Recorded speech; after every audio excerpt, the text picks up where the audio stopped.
मंत्री जी को अंडरपास उद्घाटन का डर, पुलिस तैनात। शहर में नए अंडरपास के उद्घाटन को लेकर सियासी हलचल तेज हो गई है। बताया जा रहा है कि मंत्री जी को इस बात का डर सता रहा था कि पूर्व विधायक सुरेश टांक कहीं खुद ही इसका उद्घाटन न कर दें। इसे देखते हुए प्रशासन ने मौके पर पुलिस जाब्ता तैनात कर दिया। पूर्व विधायक सुरेश टांक ने इस मामले पर सफाई देते हुए कहा कि स्थानीय लोगों ने उन्हें स्वागत के लिए बुलाया था, न कि उद्घाटन के लिए। इसी बीच जिससे मामले ने और तूल पकड़ लिया है। राजनीतिक गलियारों में इस घटनाक्रम की खूब चर्चा हो रही है। विपक्ष इसे सरकार की असुरक्षा की भावना बता रहा है, जबकि सत्ता पक्ष इसे अनुशासन बनाए रखने का कदम कह रहा है। अब देखना होगा कि इस मुद्दे पर आगे क्या मोड़ आता है।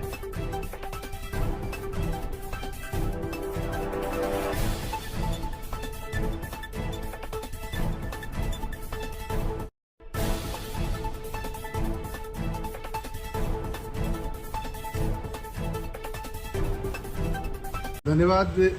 वापस रिपीट कर रहा हूँ अपनी बात को मैं पूरी अमीन कॉलोनी का जितने भी लोग यहाँ आए उन सब का भी खूब सारा धन्यवाद करता हूँ। आपने मेरे को माला पहनाकर मेरे पे और ज्यादा मुझे काम करने की प्रेरणा दी है। बिल्कुल साहब, बिल्कुल बिल्कुल बिल्कुल मायने इसलिए रखी है कि ऐसे कालखंड में जहाँ पे आदमी बात करते हुए डर रहा है, मतलब इतना डर, इतना खौफ पैदा हो गया, कोई किससे कुछ बोल नहीं सकता। इस माहौल में आदमी, भले ही आप आज परेशान हो, पूरा किशनगढ़ परेशान है, पूरा किशनगढ़ ये अपनी गलती पे पछता भी रहा है, लेकिन बोल नहीं रहा है और बोलेगा भी नहीं, बोलना भी नहीं। समय आने पे बोलेंगे। अगर आप बोलेंगे तो आपका भला तो नहीं होगा और आपका बुरा जरूर हो जाएगा, 100% हो जाएगा। और इसका उदाहरण अभी आपने देखा है कि इतनी तकलीफ, इतनी बेचैनी कि मैं उद्घाटन कर रहा हूँ क्या? नहीं, उद्घाटन नहीं कर रहा हूँ। मैं आप की कद्र करने आया हूँ। मैं आपका मान सम्मान जो मुझे देना चाह रहे हैं, मैं आपका मान सम्मान लौटाने आया हूँ। मैं इतना मूर्ख नहीं है, न मैं इतना बेवकूफ हूँ कि मैं वहाँ पे कोई करने आऊँ।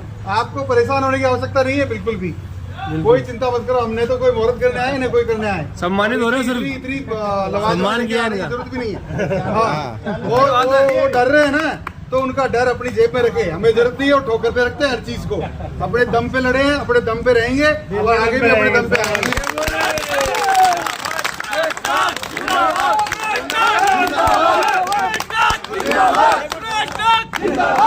मुझे उद्घाटन नहीं करना था, मैं काहे का उद्घाटन करूंगा। मैं इतना प्रोटोकॉल तो समझता हूँ, इतनी बुद्धि मेरे में है। मैंने 5 साल जिस तरह से अपने कार्यकाल को जिया है, जिस तरह से अपने समय का सदुपयोग किया है जनता के लिए, वो मैं करता रहूंगा।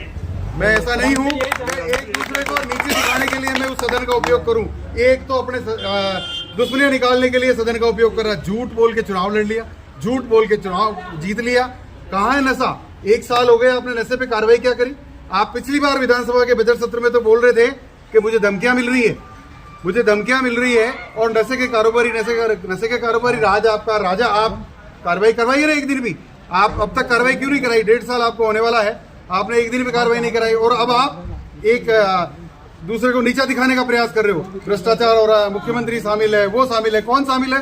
या तो प्रूफ दो, सबूत है तो जिंदा दिली के साथ आगे आके बात बताओ। डर के वहां पे सदन का उपयोग जनता ने आपको अपनी समस्याओं को बताने के लिए किया है। आपको ये हक वहां पे जाने का इस जनता ने दिया है, न कि आप इस हक का उपयोग अपने फायदे के लिए कर रहे हो या एक दूसरे के राजनीतिक प्रतिनिधि को नीचे दिखाने के लिए कर रहे हो। ये काम मैं नहीं करता, न मुझे कोई फीता काटता था। मुझे तो आप लोगों ने बोला भी था कि मैं फीता लगा दे, लेकिन मैंने मना किया कि नहीं, ये काम मेरे प्रोटोकॉल का नहीं है, जिनको करना उनको करेगा। ये तो होता आया है। और मैं आपको एक और बात बता देता हूँ, इन्हीं महाशय ने, मंत्री महोदय की बात कर रहा हूँ और खुल के बोल रहा हूँ, आप रिकॉर्ड भी करिए इस बात को। मैं जब विधायक बना था, 3-3 लाख के 2 इन्होंने कोई सामुदायिक भवन बनाए थे, बामुलाव में और भोगादीप में, ऐसे 2-3 जगह, देवपुरी में। वो स्वाभाविक बात है कि वो विधायक नहीं रहे, मैं विधायक बन गया तो वो उनका लोकार्पण करना था, मैंने कर दिया।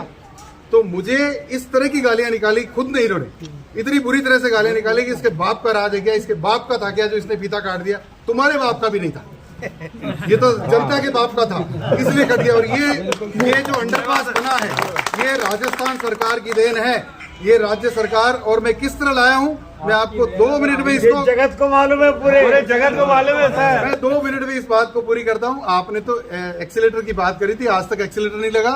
क्या फालतू की बातें करते हो, ये बना हुआ है, स्टाम्प तो कोई भी लगा जाएगा, कोई फर्क नहीं पड़ता। किसने बनाया, माल कोई बनाता है, स्टाम्प कोई लगाता है, दुनिया की रीत है, चलता आया है। 3 करोड़ रुपए की सैंक्शन पहले बजट में ली थी मैंने मुख्यमंत्री जी से। 3 करोड़ के बाद कोरोना आ गया, आपको पता हो तो 2020 और 21 में कोरोना आ गया, तो ये स्पीड कम हो गई और वो 3 लाख की सैंक्शन आई भी नहीं।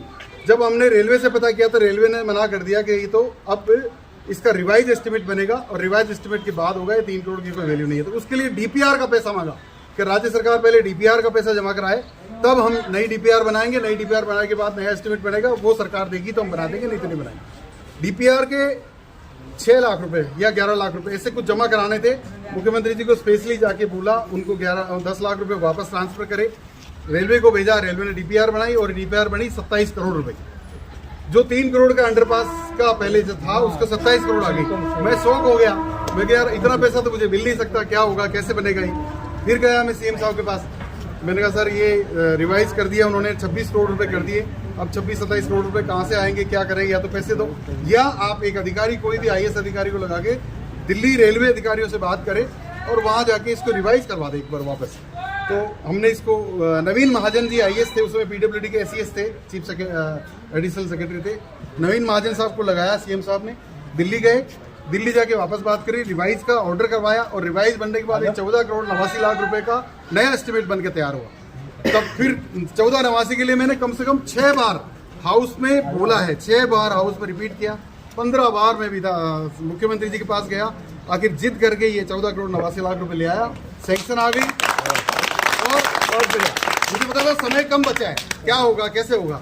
फिर मैं जब पैसा आ गया, सैंक्शन हो गया, तो मुझे लगा कि अब रेलवे के पास जाना पड़ेगा, एजेंसी रेलवे थी, तो मैं रेलवे के हमारे गोयल साहब कभी राजस्थान में रहे हुए थे, यहाँ अजमेर में रेलवे में थे पहले वो, उन गोयल साहब को मैंने रिक्वेस्ट किया कि सर इसको गति शक्ति में ले लो।